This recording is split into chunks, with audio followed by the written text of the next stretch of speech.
Okay. You just heard What If You Fly, a single from King Flood's album Nobody, and I'm so pleased to be joined by King Flood himself. Hello. Hello, thank you very much for having me on. It's an absolute pleasure. And before we talk about the album, tell us about the track we've just heard, What If You Fly? What if you fly? I was doing something a little bit different previously. I was just kind of mixing about with stuff, and there's a wee bit of dancey stuff, a bit of hip hop, all the rest of it.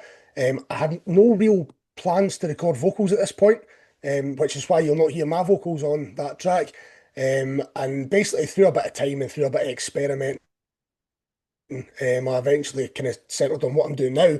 But What If You Fly was one of the few tracks from what I was doing previous that I quite liked the sound of and wanted to keep a hold of kind of thing. So I thought I'll stick it on the end of the album. I had released it onto Spotify previously, and I just thought I'm gonna stick it on the album and kind of upload it with there as well because I think it's a nice wee end to the album as well. So yeah, a bit different for the rest of it, but It good is. wee track. It was the first track I heard. So you'd released that. I know you'd release it as a single, but you kind of released it as a standalone single rather Aye. than from the album. And then you thought this needs to go on the album. Is that right? Yeah, well, I mean, I'd put it on Spotify a good, I don't know, maybe 3, 4 months before I even started doing the album. So it'd been Right. up there for quite a while. And there was other things up there as well because I had previously recorded. You wouldn't know it listening to it now, but I previously recorded some blues rock stuff and Right. like different kind of genres with me singing. And as I was doing that for a wee while, I was testing so many different. I'm into everything, and I was testing so many different things for my voice and all the rest of it. And eventually, I kind of centered more on the hip hop side of it because it just felt more natural to me. But What If You Fly was just one that made the cut. Essentially, I deleted a lot of the other stuff off Spotify and I kept that on because I quite liked it, and eventually made its way onto the album as well. I mean, that's interesting you say you're into everything because there's so many influences on the album Nobody. How do you describe it? How do you think of it? Um, it's hard to describe because to be honest, when I started doing it, I wasn't really intending to make an album as such. I was trying to find a sound. I've been writing music. I've been in bands and stuff for 20 odd years, and it's always been part of a group. And I've never done stuff on my own. Right. And I tried the singing thing for a wee while, and it never suited me as such. I was trying different genres and stuff, and I don't know.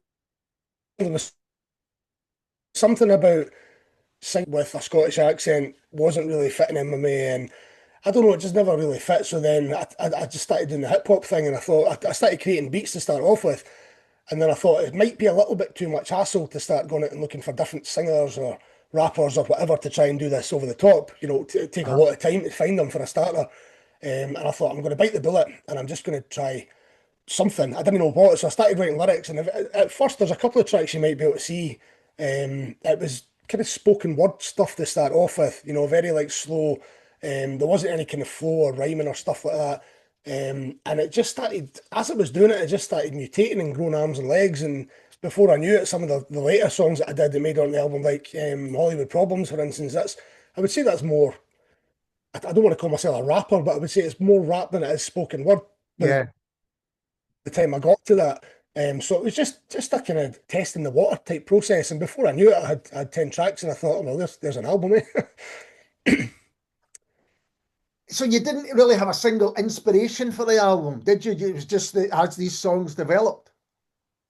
Aye, just pulling from a bit of everywhere, to be honest. I had a lot of stuff in my mind. A lot of stuff, as you can probably tell, some of the subject matter that's in it. A lot of things that I just wanted to get off my chest. I had been writing songs, as I says before, when I was doing the more rocky stuff. You're kind of limited a little bit to maybe what, 8 lines in a verse kind of thing, and it's all Yeah. got a rhyme and it's got to sound melodic and all the rest of it. So I found it quite hard to express myself the way I wanted to through that. So that's why I started doing the more spoken word thing. I could cram in a lot more of what I was saying. And it was basically just me just venting, almost a form of therapy, I would say, over the top of beats. And before I knew it, like things were coming out. I was getting inspiration from what was happening out in the world, and some things that were in my head, some things that were in my family. It was just a bit of everything, really.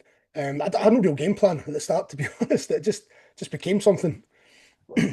I'm really interested then in how you kind of, if this is the right word, build the tracks. Because Mhm. is it samples? Is it original music? You know, how's it created?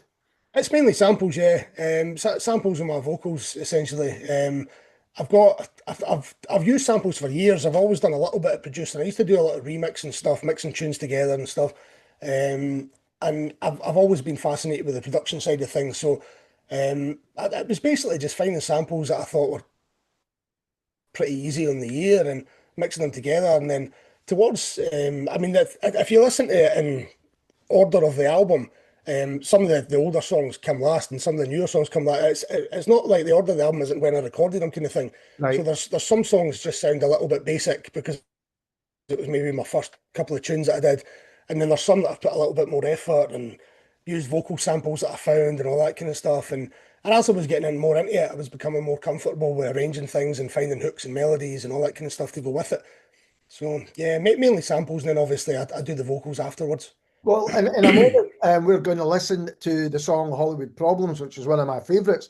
But that's a good example, I think, isn't it? Mhm. Because you've got fantastic vocals Yeah. on it, you've got piano on it as well. So Mhm. you just kind of build that up using Mhm. the samples. Yeah, pretty much. Yeah, a lot of cutting and pasting and copying and all the rest of it. There's a lot of, I mean, at the start I was basically just taking simple pre-made samples and putting them to a beat, and doing vocals over it. But by the end of the album, I was finding little things like maybe I'd find a sample and only liked maybe a third of it, and I was cutting little bits out and reversing them and putting things all together. And it became quite an intricate little process, trying to put it all together basically. But it's fun. It's more rewarding as well. I think when you spend a bit of time on it, and you can hear that. I mean, there's some. I think Cut 'Em Loose was probably the first song I did, and Right. it's very basic. If you listen to the samples and that, I think it's just a beat with the same noise going over and over. But by the time I got to Hollywood Problems, I was like, no, I want like a catchy vocal kind of sample for the middle, and I want like a hook, and I want little piano intros and all that kind of stuff. So it definitely became a more complicated process the more I got into it. Well, I mean, I think the fact that I wasn't sure if it was, somebody doing it, recording it, or whether it was samples shows that it's kind of seamless, really. And the drums as well are some fantastic Yeah. drums throughout. The drums are the hardest part to find, to be honest. There's so many really terrible drum beats out there, and the amount of time I spend on trying to find a beat that matches the music I'm going for as well, because I think that can make it, especially if it's hip hop you're doing. If you've not got a good beat, it's not going to work. So yeah, I spend a lot of time trying to find, and there's a lot of songs there that I've had an original beat and I've had to take it out, and then I've gone and put another, and then a few weeks later I go back and I'm like, no, I need something different, so take it out again. So yeah, the drums the drums take a bit of time. And well, they were spoken a lot about the music, but you kind of hinted at the lyrics, and they are kind of political, social, cultural. Were these all things that you were kind of? Mhm. Was that what inspired doing it? Then you were saying you wanted to kind of vent. Or is that what kind of inspired the whole thing? Yeah, I mean, essentially, yeah. I mean, I went through. I'm not going to get too into detail. Nobody wants a sob story, but I went through a bit of a difficult time a couple of years ago, and when I started doing the kind of the singing stuff, the bluesy stuff that I was doing before, Hmm. a lot of that was like lyrics about my own personal struggles, and I was trying to get them out, and it helped. It really helped. It helped me kind of just release a bit of tension, a bit of anxiety and stuff, and then I started thinking, well, this is helping me. I'm going to try and look at a wee bit further afield instead of just myself. And there's obviously, we know the times that we live in. There's plenty of stuff in the papers you hear about every single day that are terrifying, to be honest. So a lot of that stuff inspired me as well. And there's obviously some personal stuff in there as well. There's things that I like about myself and my current situation, but I don't want to just sing about myself all the time, to be honest, when there's other issues you could be highlighting as well. A track that jumped out to me was "Silent Leaders," and was that one that was spoken word to begin with? It was, yeah. If I think correctly, I think there's quite a gap in between each line on that one as well. So that one was pretty much spoken word. But that time I hadn't really hadn't developed any kind of flow or rhyming techniques or anything like that was going to do with the vocals. So that was just yeah, that was very much a spoken word one, yeah. And were these in terms of One of the earliest ones as well. did you write them down? Were they written down as kind of you say spoken word, so were they written down on the page and ready to go, or was it just whatever came to you at the time? No, I mean, I wrote them down beforehand. Very quickly, I tend to just kind of scribble down and get it recorded as quickly as I can. I don't spend too much time on it, to be honest. I'll not spend weeks on lyrics or whatever. If there's a thought pops into my head, I scribble it down as much as I can.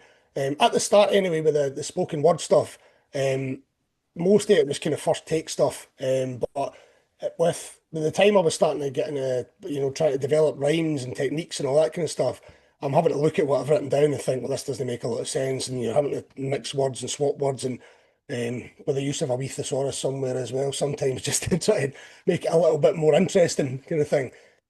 But certainly the spoken word ones were a lot easier and a lot quicker to write. And in terms of the kind of hip hop side of things, did you have inspirations from that side of music? Yeah, definitely. I mean, hip hop's probably my favourite genre, to be honest. I mean, as I say, I'm into everything. I've been in punk bands, I've been in indie bands, I've been all sorts of things. I'm in a cover band at the moment where we do 70s rock covers. So I'm into a bit of everything, but I've always had a massive interest in hip hop since I went to college 25 years ago. Somebody introduced me to Cypress Hill back Mhm. then, and I've just gone down a rabbit hole ever since and just followed it and just snowballed into different genres of hip hop and different areas. And yeah, I love it. It's what I listen to most days of the week, to be honest. And so what do you think about hip hop in Scotland at the moment? Because it seems to have a higher profile than it had previously. Definitely. I mean, this the kind of thing I'm doing just now is something I had considered in the past. Hmm. But obviously, I mean, the majority of people that are hip hop fans listen to American hip hop, and it's quite hard to kind of trick your brain at the start when you're doing it with a Scottish accent. You're thinking you're getting all paranoid, thinking, am I going to sound a bit cheesy? Are people going to laugh at this? It's no, it doesn't exactly sound like Dr. Dre or Eminem or something. Do you know what I mean? So there was that kind of I had to get over that at the start. But now I say nowadays it's certainly a lot more popular than it was. And since I've started getting into this, I've started looking at other artists in the area, and I know there's a lot of organisations that are putting on great hip hop gigs all over Scotland, and there's a lot of Scottish rappers that seem to be doing really well. It's definitely evolved big time in Scotland, and there's definitely a thriving scene from what I can see. And talking about live, are you thinking of doing any live shows with nobody? Possibly. The problem I've got is, as I says, I kind of stumbled into this, and as much as I'm loving it, I think the recording side of it will probably be my main focus because I'm in my early 40s now, and I've not got the best memory, and to try and remember that many lyrics that you've just written isn't the easiest thing to do. I think it would be different if I was like a battle rapper or a freestyler Yeah. something like that, where this is something that you do all the time in public. But I've come in very much probably from more of a producer's point of view than I mean I still feel weird even saying that I'm a rapper. I'm not sure if that's even what I am, to be honest. So I'm definitely a producer that just decided I'm going to put my own vocals down. If I could find somebody that can help me memorize lyrics, then I would definitely be open to that. But it might take me a wee while to remember all the words to these kind of things, especially at the rate I'm writing songs. I see plenty of bands where they're reading things from a screen, they're reading their lyrics. So I wouldn't worry too much about that. We've And got our phones, I suppose, these days. I can maybe just stick a wee tablet on stage. exactly. And I just say it's part of the equipment, part of the really high tech equipment. That's it.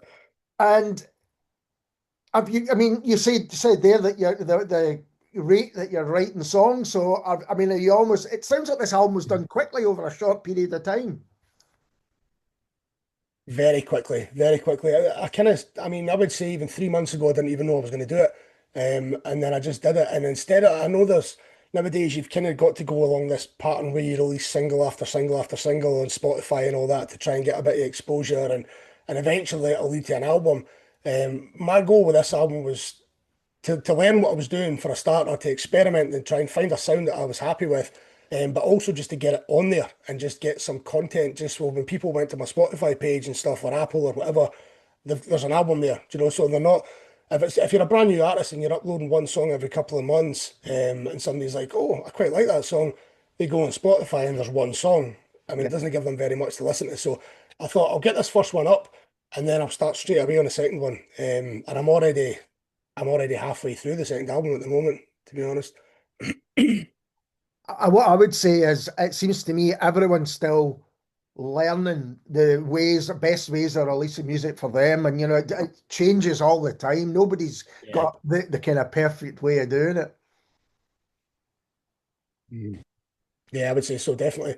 You see it as well when you're on Instagram and stuff. There's a million adverts pop up with these people that want to help you make your music more popular, and they've all got different ways of doing it and stuff. And I don't know what advice to follow, to be honest, but I just thought at least if I've got a full album on there, I can take it for there and start working the second one. And you also mentioned that you'd done music in other styles. Do you think you would go back to doing Mhm. stuff like that and play? I mean, you said you're playing in a covers band and as well. Yeah, it's possible. I'd released three songs just 6 months ago. I went to a studio in Glasgow and put the vocals down. It was Stealth Studios in Glasgow. Eddie MacArthur, I think's his name. And they were all right. The people got a decent enough response. But I thought they were just, for me, I don't know, that they was doing this kind of bluesy feel. Some of it sounded a bit like kind of the Doors, some of it sounded like traditional blues. I love the blues, but I didn't like singing it the way I was singing it, and I didn't. Right. I wanted to try and maybe bring in my own accent, and then when I brought in my own accent, it wasn't quite working in that, and I thought, I don't know, I'm going to go back to the drawing board with this, and that's when I decided to go down the hip hop route. But I won't write it off, to be honest. At some point, I had done it under the King Flood name, Right. but I don't think I'd want to merge the styles now. Now that I've committed to hip hop, I think it would be a bit confusing if I brought in more kind of singing bluesy stuff. But I might go back under another made up name at some point and maybe give it another go. And We'll see how it goes. the music on the album's so diverse anyway that you could possibly integrate it into the hip hop side of things as well. Well, yeah, I mean that's definitely a possibility. I think with the songs that I've done so far, especially like Hollywood Problems, for instance, I would say that the next album I'm working on just now is a lot more along those lines. It's Right. got a lot of jazz, funk, soul influences, big beats, big hooks and melodies in the choruses. I don't know if my voice would suit that, to be honest, as a singer. But certainly, if I can find a style that suits both, then I might sing my own choruses. You never know. I'm not 100% confident in my singing voice, to be honest. But we'll see. Well, I think you've set up Hollywood Problems brilliantly because we're going to hear it right now. But thanks for taking the time to talk to me. As you know, I've said to you, I really enjoying the album. I didn't know what to expect, and so it was a real great surprise to listen to how good it is. Brilliant. I really appreciate that. Honestly, the very kind words, and especially the fact that I've just ventured into this kind of style of music. You do doubt yourself now and again, especially that attempting kind of hip hop and rap for the first time. So to hear that from yourself it means a lot. It definitely helps the confidence and helps me move forward. Well, So all the thank best you. with that, all the best with the album, and thanks for taking the time to talk to me. This is King Flood and Hollywood. Not a problem.